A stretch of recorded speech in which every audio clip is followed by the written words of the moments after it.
The goal is to integrate functions that are defined on a surface for which we have a parameterization. To do this, we are going to chop the surface into patches that are nearly flat parallelograms, and the smaller they are, the better the approximation. These will serve as the delta A's in a Riemann sum. For now, we're just going to use them to find surface area, and I think probably you'll be able to predict how surface integrals are going to go after that.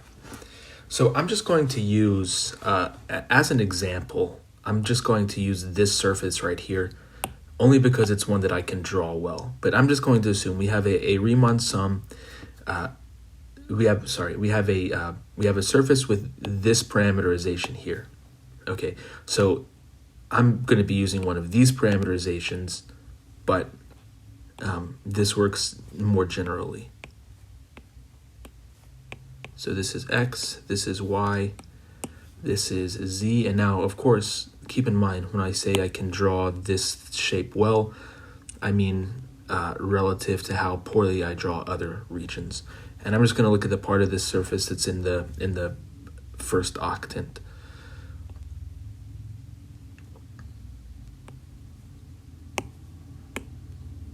I forgot the rule here is that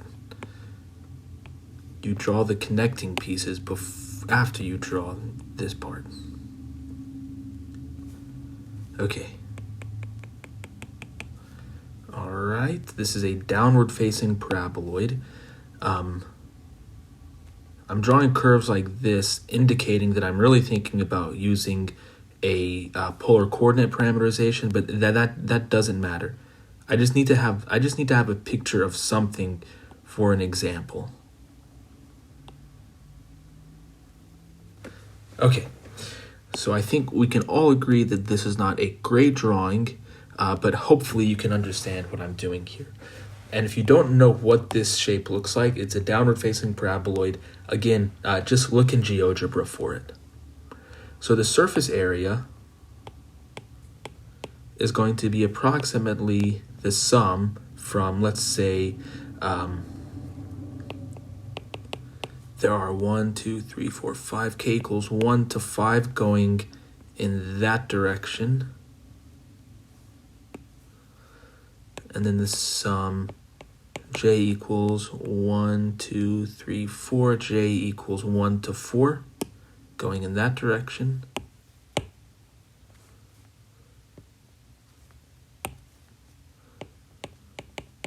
J equals 1 to 4. And then the area of each one of these patches is, I'm going to call delta AJ, or delta KJ.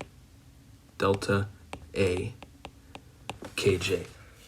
So each one of these patches I'm calling AKJ, or is the patch KJ, and then delta AKJ is the area of each one of these patches. And actually, this isn't an approximation yet. This is exactly equal to that. The area of each one of these patches, the sum of all of those is going to be the surface area of this surface that I've drawn here. Okay, does that make sense to everybody? Okay, so I hope so. I have highlighted a patch here in purple. I want to sort of extract that patch from this surface and draw it down here and use this as a way to explain how we can approximate all of the delta KJs.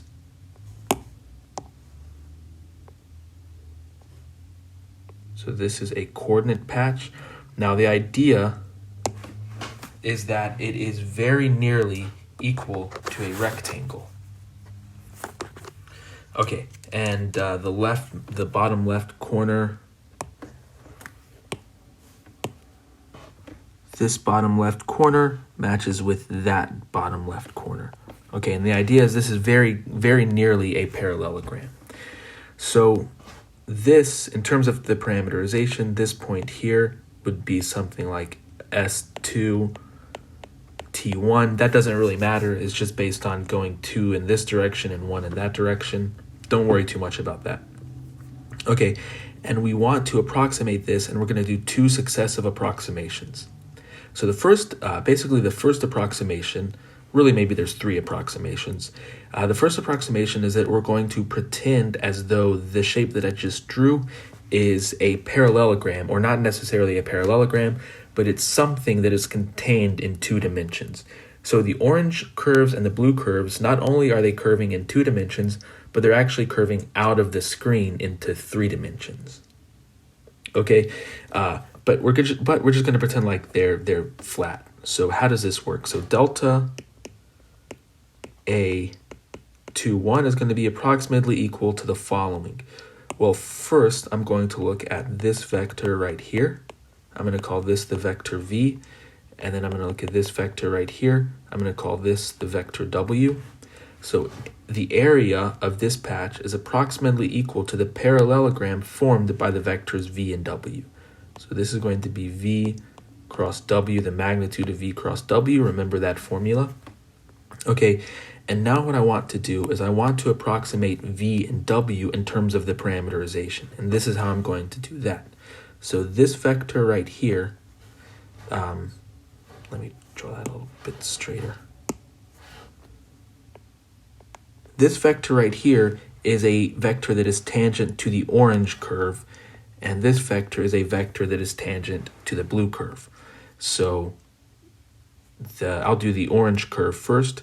So this would be so along the orange line, the t value is constant. So it's the s that's changing along the orange curve, and so that vector is equal to the partial derivative of r with respect to s evaluated at s2 t1. Okay. In other words, if r of st is equal to x of st, y of st, z of st, then remember that the partial derivative of r with respect to s is you just take the partial derivative of each component.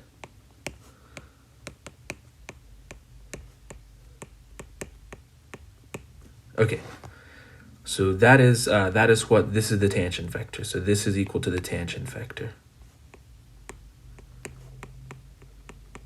drawn at the purple point. Okay, so how can we relate that to v?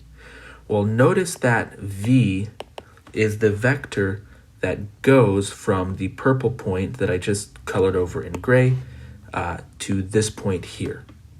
Okay, so what is that? Well, v then is going to be equal to r of s2 plus delta s comma t1 minus r of s2 t1. Okay, that's just what v is.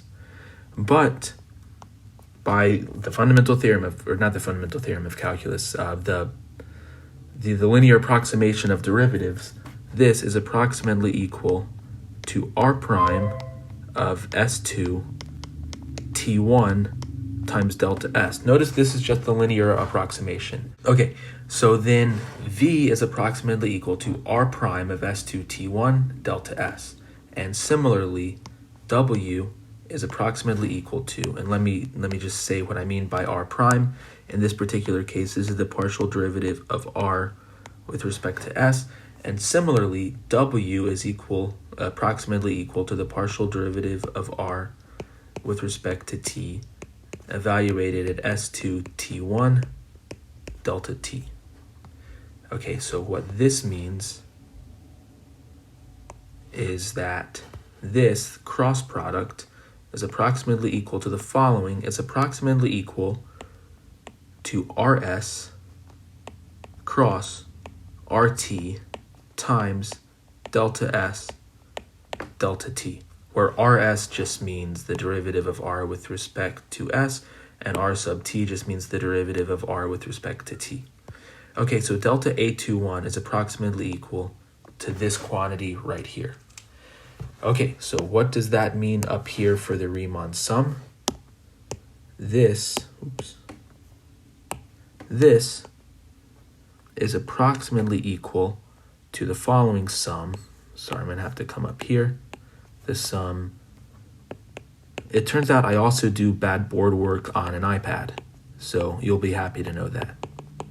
Or aggravated, I'm not sure. Okay, so now this is going to be delta AKJ. This is equal to the cross product of RS evaluated at SK TJ cross the tangent vector evaluated at SK TJ. We'll take the magnitude of that and then multiply this by delta SK delta TJ. Okay, so this is the surface area. This is approximately the surface area. Okay, so now the idea is we take smaller and smaller coordinate patches so that the area of all of the coordinate patches go together. And because I don't want to erase that, I'm just going to come down here and write what this is. This is going to be the integral over the parameter domain D of RS evaluated at ST cross RT evaluated at ST, the magnitude of that, ds dt. Okay, so unfortunately it's just going to be written here. Actually, I'm going to rewrite this in orange. Okay, now another way to write this by definition is the integral over the surface of ds. ds is the surface volume element. So this is like dA. So remember dA in 2 dimensions meant the two-dimensional area element. ds means the two-dimensional volume element. So by definition, or not, so how do we compute this? How do we compute this integral in practice? Well, we do it by this integral here. So essentially we can just take it as a definition that this integral here, what this means is this right here, the thing that we just derived. Okay, some of this we kind of have to go back and forth between what we're defining and what we're proving and stuff like that. Don't worry too much about that in this class. Just take it as a definition. The thing that I circled, the surface integral of ds, is equal to this double integral that we just did. And with that, you can also think that in coordinates, once you have a specific set of coordinates, ds is equal to rs of st cross rt of st times ds dt.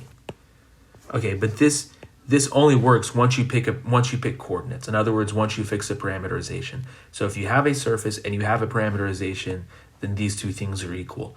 But you can have a surface. A surface is not depend on its parameterization. So don't annex those ideas in your mind too closely to each other. But once you have a parameterization, you can say that these two things are equal, that ds is equal to this. So the ds symbol, this is a capital S. It's a new thing that you're learning about right now. Okay, so as we do examples, like I've said before in other videos, once we do examples where we actually apply this stuff, then come back and watch this video, and hopefully things that might not make so much sense now will make sense after you do that.